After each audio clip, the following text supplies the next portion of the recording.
look in her eyes. I don't know which was worse, when they argued or when they didn't talk at all. The silence was deafening, filled with a cold, suffocating resentment. I used to cry myself to sleep every night, wishing I could just disappear, wishing they would just stop. Hey, come on. That was a long time ago. Jack squeezed her hand, trying to pull her back from the painful memories. I still have nightmares about it. Vicky's voice was barely audible.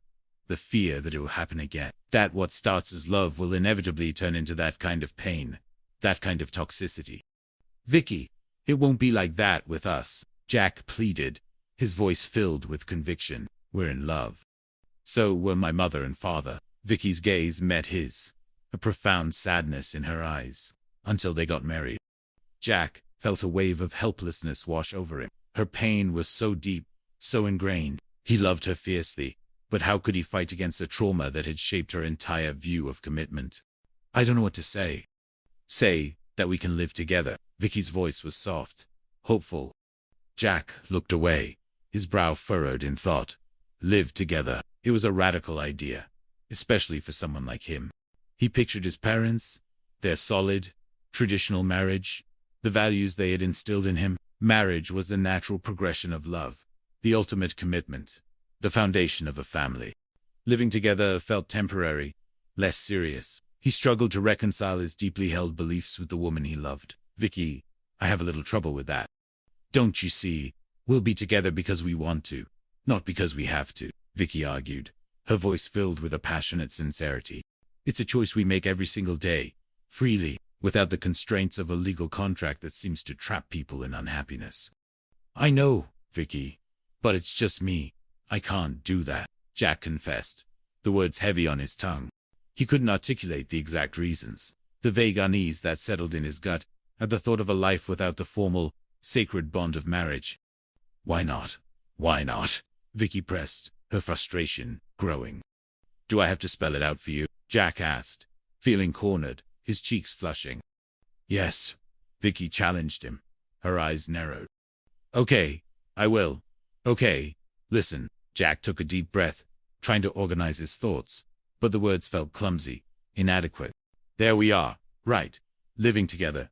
The both of us, together. Well, doesn't that tell you anything? He gestured vaguely, hoping she would somehow intuit the unspoken fears, the traditional expectations that were so deeply ingrained in him. Vicky stared at him, a faint, knowing smile playing on her lips. Not yet. Jack threw his hands up in exasperation. Well, if I have to explain every little thing to you, we're going to be here all night. He couldn't bring himself to say it, to admit the truth that felt so vulnerable, so out of character for his usually confident persona. You just can't say it, can you? Vicky's voice was gentle, almost teasing, but with an underlying understanding that deep down, you're just an old-fashioned guy. Old-fashioned me. That's a laugh. Jack scoffed, though the accusation stung. Was that truly what she saw? He prided himself on being modern, open-minded, a free spirit. But when it came to love and commitment, perhaps she was right. Is that what I am? Well, if we got married, you could cure me. He tried to joke, to lighten the heavy atmosphere, but his voice was strained.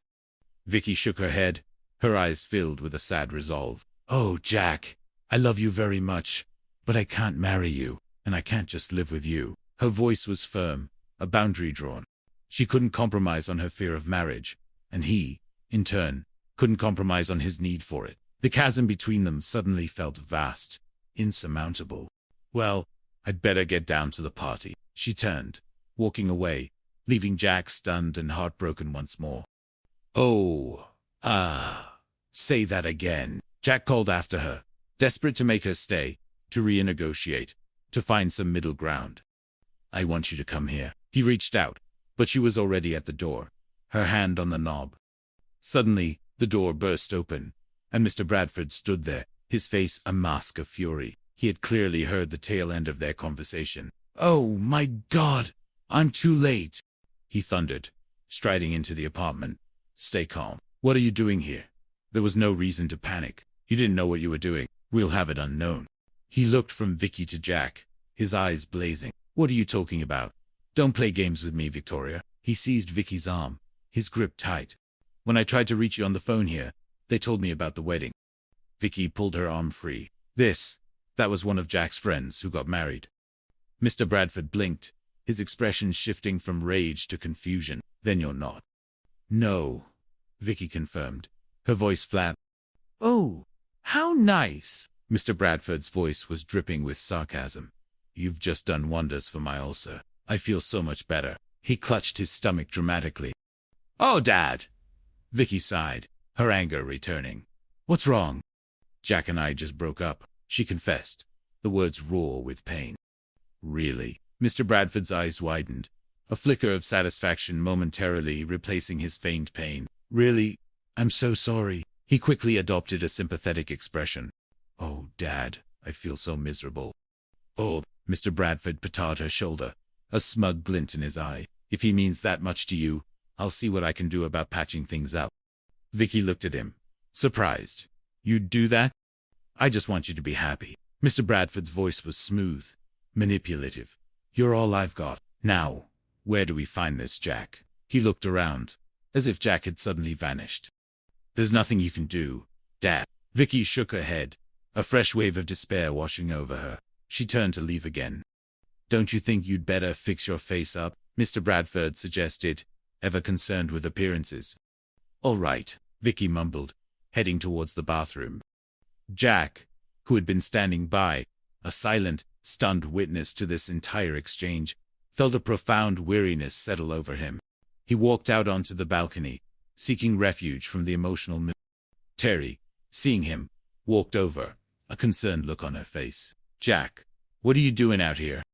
Jack stared out at the twilight sky, the festive sounds of the party downstairs, a cruel irony. Vicky wants me to live with her. Then what are you doing out here? Terry asked, confused. I asked Vicky to marry me, but she turned me down, he explained, his voice flat. Why? See, her parents got divorced, so she's afraid to get married. And you're afraid to live with her, Terry probed, cutting right to the heart of the matter. No, Terry, no. Jack shook his head. It's a little more complicated than that. You just don't understand, all right? Terry's eyes flashed with a sudden insight. You were lucky enough to find someone you love, and the only thing that really matters is that you're together. Jack stared at her. Come on, Terry. Where'd you get that from? From a greeting card. From you, Terry said simply, a knowing smile on her face. Ha! Jack was genuinely surprised. That's what you told Janet when she wanted to break up with Philip. Jack's mind replayed the conversation, the words he had spoken to Janet just days earlier. The important thing is that you're together, isn't it? The irony was almost unbearable. He had given Janet the very advice he was now struggling to follow himself. I said that, didn't I? Yes, you did, Terry nodded. A slow realization dawned on Jack. His own words, intended to comfort a friend, now echoed back to him, a profound truth he had momentarily forgotten in his own fear and confusion. He loved Vicky. That was the undeniable core, and if being together meant living together, then so be it.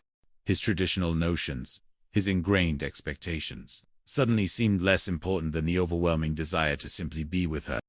Thanks, Terry, he said, a newfound resolve hardening his jaw. You're welcome, Terry smiled, understanding. Jack turned and strode back into the apartment, his heart pounding with a fresh determination. He saw Vicky, her face still etched with sadness, about to leave with her father. Vicky, let's do it, he called out, his voice clear and strong. Let's live together. Vicky stopped dead in her tracks, turning slowly, her eyes wide with disbelief and hope. Oh, Mr. Bradford, who had been hovering nearby, his ear pressed to the door, suddenly burst forth, his face a mask of outrage. What did you say? Vicky, a triumphant smile finally breaking through her sadness, turned to her father. Oh, he said we're going to live together. I know what he said, Mr. Bradford thundered, his face turning a dangerous shade of red. How could you even think of such a thing? He advanced on Jack, his finger wagging. Jack, however, was no longer intimidated. He had made his decision, and he would stand by it. Well, no, actually, my friend Terry reminded. Mr. Bradford ignored him, his gaze fixed on Vicky. I didn't even say hello to you yet. He turned back to Jack, his eyes blazing. Hi, don't touch me. Don't touch my daughter. Dad,